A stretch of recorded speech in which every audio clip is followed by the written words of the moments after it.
바이든 대통령이 저소득 국가를 중심으로 코로나19 백신 5억 회분을 추가로 기부하겠다는 계획을 발표했습니다. 뉴욕시는 지난 13일부터 실내 시설물에 입장하는 경우 백신 접종 증명을 의무화하고 단속을 실시하고 있습니다.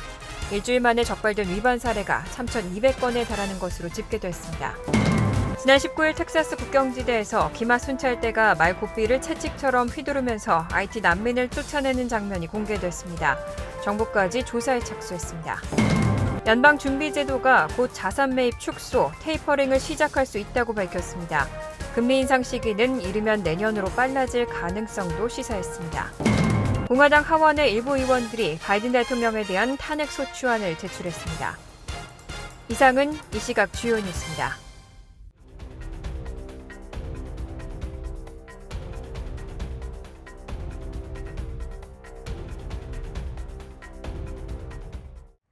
시청자 여러분 안녕하십니까? KBN 뉴스입니다. 5세에서 11세 어린이를 대상으로 한 코로나19 백신 접종이 이르면 몇 주 안에는 FDA로부터 승인받을 수 있을 거란 전망이 나왔습니다. 화이자의 임상시험 결과 백신을 접종받은 해당 연령대 아이들에게서도 10대와 성인만큼 강한 수준의 항체가 생성됐습니다. 앤서니 파우치 소장은 어제 CNN 방송에 출연해 어린이 대상 코로나19 백신 접종과 관련해 식품의약국이 정확하면서도 빠르게 접종 승인 여부를 결정하기 원하기 때문에 몇 주 내로 이달 말이나 다음 달 초까지는 이야기할 수 있을 것 같다고 말했습니다. 앞서 파우치 소장은 가을 중반 또는 후반 언젠가 5세에서 11세 어린이들에게 백신을 접종할지에 대한 결정을 내리기에 충분한 데이터를 보게 될 것이라고 설명한 바 있습니다. 이런 가운데 제약업체 화이자와 바이오엔텍은 공동 개발한 코로나19 백신이 5세에서 11세 어린이들에게도 안전하고 효과가 높은 것으로 입증됐다고 발표한 바 있습니다. 두 업체는 임상시험에서 유치원생과 초등학생 2,268명을 대상으로 10대 및 성인 기준 투여량의 3분의 1인 10마이크로그램의 접종분을 3주 간격으로 2차 투여했고 임상시험 대상 어린이들에게도 10대와 성인만큼 강한 수준의 바이러스 항체가 나타났습니다. 부작용도 접종 부위 통증이나 발열 등 보통 10대들에게서 나타나는 부작용과 비슷하거나 더 적었다며 백신의 안전성도 확인됐다고 강조했습니다. 화이자는 6개월에서 5세 미만 어린이를 대상으로도 임상시험을 진행 중으로 결과는 올해 4분기에 나올 예정입니다. 바이든 대통령이 저소득 국가를 중심으로 코로나19 백신을 추가로 기부하겠다는 계획을 발표했습니다. 이를 위해 화이자 백신 5억 회분을 추가 구매하겠다고 밝혔는데 지금까지 바이든 정부가 기부를 약속한 백신은 모두 10억 8천만 도스에 달합니다. 바이든 대통령은 오늘 세계 코로나19 정상회의 대유행 종식과 더 나은 재건이란 주제의 화상 백신 정상회의에서 현 상황을 모두가 도와야만 할 위기로 규정하고 저소득 국가를 중심으로 백신을 추가로 기부하기 위해 화이자 백신 5억 회분을 추가 구매하겠다고 밝혔습니다. 오늘 발표에 따라 바이든 정부가 지금까지 기부를 약속한 백신은 모두 10억 8천만 도스에 달합니다. AFP 통신은 이런 규모는 다른 국가들의 기부 약속을 합한 것보다 많다고 전했습니다. 바이든 대통령이 유엔 총회 기간에 이처럼 추가 기부 약속을 한 것은 백신 외교를 강화하겠다는 의지로 읽힙니다. 그간 미국은 자국민 우선 접종 원칙을 내세워 백신을 독식한다는 국제사회의 비판을 받아왔습니다. 또 자국이 개발한 백신을 저소득 국가에 배포해온 중국 등에 비해서 백신 외교에서 뒤떨어지고 있다는 지적도 제기돼 왔습니다. 바이든 대통령은 이날 전 세계에 백신 추가 제공 의사를 밝히면서 미국은 2차 세계대전 때 민주주의의 무기고였던 것처럼 백신의 무기고가 될 것이라고 강조했습니다. 또 미국이 이미 1억 6천만 도즈의 백신을 100개국에 보냈다면서 내년 9월까지 모든 기부 약속분을 모두 보낼 것이라고 밝혔습니다. 한편 바이든 대통령은 이들 기부 백신은 정치적 조건 없이 기부돼야 한다고 강조했습니다. 백신 기부로 저소득국의 환심을 사려는 중국을 겨냥한 발언으로 해석됩니다. 뉴욕시는 지난 13일부터 실내 시설물에 입장하는 경우 백신 접종 증명을 의무화하고 단속을 실시하고 있는데요. 일주일 만에 적발된 위반 사례가 3,200건에 달하는 것으로 집계됐습니다. 빌 드블라지오 뉴욕시장은 20일 미디어 브리핑에서 지난 13일 코로나19 백신 접종 증명 확인 의무화 조치가 본격화된 지 일주일 만에 위반 사례가 3,200건이 적발됐다고 밝혔습니다. 앞서 뉴욕시 정부는 지난 13일부터 식당, 체육관, 엔터테인먼트 실내 시설물에 입장할 경우 코로나19 백신 접종 증명서를 제시하도록 하는 조치를 본격 시행했습니다. 이에 따라 뉴욕시 셰리프국과 교통국, 청소국과 빌딩국 등 시정부 기관은 일제히 손님과 직원들의 백신 접종 여부 확인 유무에 대해 단속에 들어갔습니다. 하지만 지금까지는 위반 사항이 적발된 경우에도 벌금을 부과하진 않고 경고하는 데 그치고 있습니다. 당초 시정부는 위반이 적발될 경우 해당 업소에 첫 위반 시 $1,000, 최대 $5,000까지 벌금을 물리기로 했었습니다. 이런 벌금 부과 유예에도 불구하고 식당 업주들의 불편과 우려는 계속되고 있는 것으로 보입니다. 한 식당 주인은 백신 접종 증명 확인이 영업에 지장을 주는 것은 분명하다고 단언했습니다. 미접종자의 경우 야외 좌석에서는 식사가 가능한데도 불구하고 아예 식당의 발길을 끊고 고객 수가 감소했다는 겁니다. 또 다른 식당주들은 이미 영업 중단과 직원 급여 인상, 식재료 가격 인상 등으로 어려움을 겪고 있는 입장에서 혹시라도 벌금을 부과받게 될 경우 추가적인 타격이 될 수 있다고 우려하고 있습니다.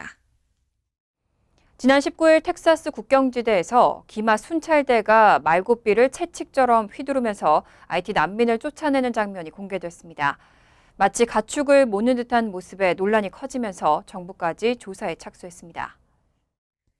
어제 AP통신과 CNN 방송 등 언론은 지난 19일 텍사스주 델리오다리 인근 불법 IT 난민촌을 단속하는 과정에서 기마 국경 순찰대 일부 요원들이 말고삐를 책지처럼 이용해 난민을 위협하는 장면이 포착됐다고 보도했습니다.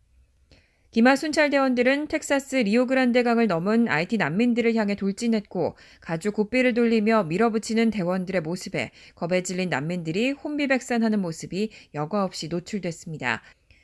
AP통신은 기마 요원들이 난민을 동물처럼 강제로 몰아붙이고 막아섰다면서 이번 논란이 불법 이민자 처리 문제로 어려움을 겪는 바이든 행정부에 정치적인 부담을 안겨줬다고 보도했습니다. 국경 순찰대의 강압적인 모습이 공개되면서 논란이 커지자 국토안보부는 성명을 내고 이번 사건에 대한 조사에 착수하겠다며 조사 결과에 따라 징계 조치로 이어질 수도 있다고 밝혔습니다.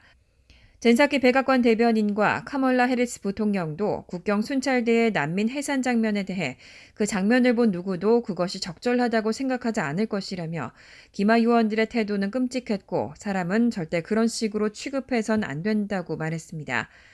한편 미국 멕시코 국경지대인 델리오다리 인근에는 주로 IT에서 건너온 10,000명에 달하는 난민들이 대규모 불법 난민촌을 형성하고 있는 것으로 알려졌습니다. 50개 이상 기업들이 텍사스주 낙태 금지법을 반대한다는 성명에 서명했습니다. 빅테크 기업들의 관심을 끌기 위해 마감 시한이 한 차례 연장됐지만 애플과 마이크로소프트, 구글과 페이스북 등은 서명에 참여하지 않았습니다. 어제 의회 전문 매체 더힐 등 언론은 레스토랑 리뷰 사이트 옐프, 차량 공유 서비스 기업 리프트, 아이스크림 업체 벤앤제리스, 인터넷 커뮤니티 플랫폼 기업 레딧 등 50여 개 기업이 텍사스주 낙태금지법은 자사의 기업 가치와 어긋난다면서 반대 성명에 서명했다고 보도했습니다. 성명은 텍사스주의 낙태금지법이 직원들과 고객의 건강, 독립성, 경제적 안정을 위협한다고 지적했습니다. 또 다양하고 포괄적인 인력 채용 등 기업의 대응 능력을 손상시켰다면서 양성평등의 미래는 위기에 처했고 가족과 지역사회, 기업 그리고 경제를 위험에 빠뜨렸다고 지적했습니다. 당초 이번 서명은 지난주 금요일인 이달 17일까지 마감이었지만 애플 등 빅테크의 관심을 끌기 위해 지난 주말까지 연장했습니다. 하지만 애플과 마이크로소프트, 구글과 페이스북, 아마존, 테슬라, 오라클, 휴렛 패커드 엔터프라이즈 등은 이번 서명에 참여하지 않고 침묵한 것으로 전해졌습니다. 한편 오라클과 휴렛 패커드 엔터프라이즈는 본사를 텍사스주로 옮긴 상태입니다. 연방준비제도가 곧 자산 매입 축소, 테이퍼링을 시작할 수 있다고 밝혔습니다. 현재 제로금리를 그대로 유지하면서도 향후 금리 인상 시기는 이르면 내년으로 빨라질 가능성도 시사했습니다. 연준은 오늘 이틀간의 연방공개시장위원회 정례회의를 마친 뒤 성명을 내고 물가 고용에서의 진전이 예상대로 광범위하게 계속된다면 위원회는 자산 매입 속도 완화가 곧 정당화될 수 있을 것이라고 판단한다고 밝혔습니다. 지난해 코로나19 사태 이후 장기금리 억제를 위한 매달 1,200억 달러 규모의 채권 매입을 조만간 줄이기 시작할 수 있다는 뜻입니다. 미국의 소비자 물가 상승률이 연준 목표치인 2%의 2배 이상 치솟아 인플레이션 압력이 높아지면서 연준 안팎에서는 테이퍼링 착수를 요구하는 목소리가 커지고 있습니다. 곧 테이퍼링에 착수할 수 있다는 오늘 성명은 올해 안의 시작이라는 연준의 기존 입장보다는 약간 진전된 것이지만 구체적인 일정표와 방법은 여전히 공개되지 않았습니다. 기준금리는 현재 0.00에서 0.25%로 동결했습니다. 연방공개시장위원회 위원들의 만장일치 결정에 따라 지난해 3월 이후 1년 반째 금리가 제로 수준으로 고정된 겁니다. 연준은 또 별도로 공개한 점도표를 통해 2022년 금리 인상 가능성을 제시했습니다. 이번 점도표에서 18명의 위원 중 절반인 9명이 내년 금리 인상을 점쳤습니다. 공화당 하원의 일부 의원들이 바이든 대통령에 대한 탄핵 소추안을 제출했습니다. 이들 의원들은 아프간 철군 조치와 임차인 퇴거 유예 조치, 국경 단속 미비 등을 이유로 들었습니다. 오늘 정치 전문 매체 더힐은 밥 깁스 공화당 연방 하원 의원이 아프가니스탄 철군 방식과 위헌 소지가 있는 임차인에 대한 추가 퇴거 유예 조치, 국경 단속 미비 등을 이유로 바이든 대통령에 대한 탄핵 소추안을 제출했다고 보도했습니다. 같은 당의 앤디 빅스, 브라이언 베빈, 랜디 웨버 의원도 동참했습니다. 이들은 미국의 명예와 신뢰, 이익을 유지하기 위해 바이든 대통령의 행위가 그에 대한 탄핵과 재판, 직무 박탈을 타당하게 만들고 있다고 주장했습니다. 탄핵안 제출을 주도한 깁스 의원은 트위터에서 대통령이 직무를 감당할 수 없는 것은 분명하다며 바이든 행정부가 헌법 조롱을 불사하고 있다고 말했습니다. 바이든 대통령 취임 후 탄핵안이 제출된 것은 이번이 두 번째입니다. 앞서 공화당의 극우 하원 의원인 마조리 테일러 그린은 지난 1월 바이든 대통령 취임 이튿날에 탄핵안을 제출한 바 있습니다. 더힐은 둘 다 민주당이 다수당인 하원에서 성공하지 못하겠지만 탄핵 소추안 제출이 양극화한 하원에서 얼마나 더 보편화되고 있는지를 보여준다고 전했습니다. 트럼프 전 대통령이 2018년 거액 탈세 의혹을 보도한 뉴욕타임스와 이를 제보한 조카 메리 트럼프에게 1억 달러에 달하는 손해배상 청구 소송을 제기했습니다. 어제 데일리비스트와 AP, AFP 통신은 트럼프 전 대통령이 뉴욕주 법원에 제기한 소송에서 뉴욕타임즈의 수전 크레이크, 데이빗 바스토, 러스 뷰트너 기자가 트럼프의 비밀 세금 기록을 획득하려 은밀한 계략에 관여했음을 주장했다고 보도했습니다. 뉴욕타임즈 취재진은 2018년 10월 트럼프 전 대통령이 부친으로부터 현 시세로 4억 1,300만 달러를 받았고 그중 상당 부분이 사기성 탈세를 통한 것이라고 보도해 2019년 언론계 최고 영예 중 하나인 퓰리처상을 받았습니다. 트럼프 전 대통령의 작고한 맏형 프레드 트럼프 주니어의 딸인 메리는 지난해 낸 회고록 이미 과한데 결코 만족을 모르는 애서 자신이 뉴욕타임즈 기사의 최초 정보원이었다고 밝혔습니다. 이에 대해 트럼프 전 대통령 측은 소장에서 뉴욕타임즈 기자들이 끈질기게 메리 트럼프를 찾아 그가 자신의 변호사 사무실에서 기록을 빼돌려 뉴욕타임즈에 넘기도록 설득했다고 주장했습니다. 트럼프 전 대통령은 뉴욕타임즈와 조카 메리 트럼프에게 1억 달러에 달하는 손해배상을 청구했습니다. 그는 메리의 책 수익금 전액과 손해배상을 요구하는 것으로 전해졌습니다. 뉴욕타임즈는 이번 소송에 대해 독립적인 뉴스 조직을 침묵시키려는 시도로 강력히 방어할 것이라고 밝혔습니다. 메리 트럼프는 그는 패배자라며 절박한 행동으로 언제나 그랬듯이 화제를 전환하려 애쓸 것이라고 비판했습니다. 뉴저지주가 오늘 11월 2일 치러지는 본선거에서 현장 투표와 우편 투표, 그리고 조기 투표까지 허용합니다. 유권자 등록 마감일은 10월 12일까지이고 온라인으로 등록할 수 있습니다. 뉴저지주 유권자 등록 마감일은 10월 12일이고 뉴저지주 선관위 웹페이지를 통해 온라인 등록이 가능합니다. 우편으로 등록할 경우 뉴저지 주정부 웹사이트에서 각 카운티의 유권자 등록 양식을 작성해 각 카운티 클럭 오피스로 보내면 됩니다. 참여 방법은 투표소 현장 투표와 부재자 우편 투표, 조기 투표로 크게 세 가지로 나뉩니다. 현장 투표는 유권자 등록 후 선거 당일 지정된 투표소를 확인해 투표하면 됩니다. 우편 투표를 희망하는 유권자들은 선거일 7일 전인 오는 10월 26일까지 우편 투표 용지를 신청해야 하고 11월 1일 오후 3시까지 각 카운티 클럭 오피스를 직접 방문해 수령할 수도 있습니다. 우편 투표 용지를 받으면 투표 용지를 작성해 선거 당일까지 우편 소인이 찍힌 부재자 투표 용지를 각 카운티 선관위에 11월 8일까지 보내야 개표에 반영됩니다. 우편 투표용지를 각 카운티가 설치하는 드롭박스에 선거 당일인 11월 2일 오후 8시까지 넣어 투표에 참여할 수도 있습니다. 사상 처음으로 시행되는 조기투표는 10월 23일부터 10월 31일간 지정된 9곳의 조기투표소에서 진행됩니다. 간추린 소식입니다. 하원이 채무 상한을 유예해 연방정부 폐쇄를 일단 막을 임시법안을 찬성 220, 반대 212로 통과시켰습니다. 이번 법안은 채무 상한을 올해 말까지 유예하고 12월 3일까지 정부에 자금을 지원하도록 하고 있습니다. 채무 상한을 일시적으로 중단해 연방정부의 폐쇄를 막아 경제 불안 가능성을 차단하기 위한 것입니다. 하지만 상원의 공화당 의원들은 하원에서 넘어온 이번 법안을 부결시키겠다고 위협하고 있습니다. 공화당은 막대한 정부 지출을 방관하지 않겠다며 채무 상한을 더 늘릴 수 없다고 반대하고 있습니다. 뉴욕포스트 보도에 따르면 전체 뉴욕시 의원 51명 중 34명이 비시민권자에게 뉴욕시 선거 투표권을 부여하는 조례안에 찬성 의사를 밝히고 있는 것으로 나타났습니다.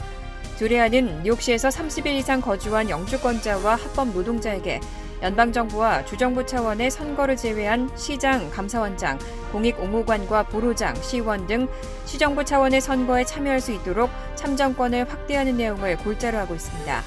조례안이 시행되면 투표권을 받게 될 이민자들은 약 50만에서 100만 명이 될 것으로 추산됩니다. 매사추세츠 경찰 노동조합이 주 공무원에 대한 코로나19 백신 접종 의무화 정책을 실시한 주정부를 상대로 소송을 제기했습니다. 경찰 노조는 지난 17일 서퍼 카운티에 있는 1심 법원에 소송을 제기하고 재판부에 이런 백신 의무화 정책 실시를 유예해달라고 요청했습니다. 해당 정책을 두고 노조가 아직 1,800여 명의 조합원 중 과반과 협상을 마치지 못했기 때문에 시간이 필요하다는 이유입니다. 매사추세츠 주지사는 지난달 19일 경찰을 포함해 약 4만 2천 명의 지방정부 직원들에게 10월 중순까지 백신 접종 증빙을 제출하라는 행정명령을 내리고 이를 따르지 않는 공무원은 해고될 수 있다고 경고했습니다. 뉴저지 한인회는 지난 5월부터 7월까지 상반기 3개월 동안 했었던 사랑의 음식 나누기 행사를 올 하반기에도 다시 시작한다고 밝혔습니다. 한인회는 정부기관으로부터 사랑의 음식 나누기 하반기 물량으로 하루 400개씩 91분, 총 3만 6천 개, 약 36만 달러 상당의 음식을 받아서 내일부터 각 단체와 가정 등에 전달할 예정입니다. 배분 장소는 팰리세이즈 파크에 있는 뉴저지 한인회관이며 문의는 뉴저지 한인회 전화 201-945-9456으로 하면 됩니다. 환율과 증권 소식입니다.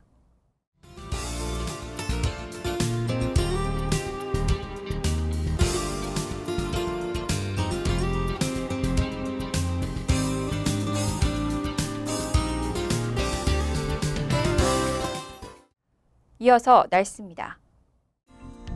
목요일은 천둥번개를 동반한 소나기 오는 곳이 있겠고 밤에는 곳에 따라 많은 양의 비가 오겠습니다. 낮 최고 기온은 77도, 섭씨 25도, 밤 최저 기온은 68도, 섭씨 20도로 예상됩니다. 금요일도 때때로 천둥번개를 동반한 소나기가 오겠습니다. 토요일은 화창하겠습니다. 이상으로 KBN 뉴스를 마칩니다. KBN과 함께 즐거운 저녁 되시기 바랍니다.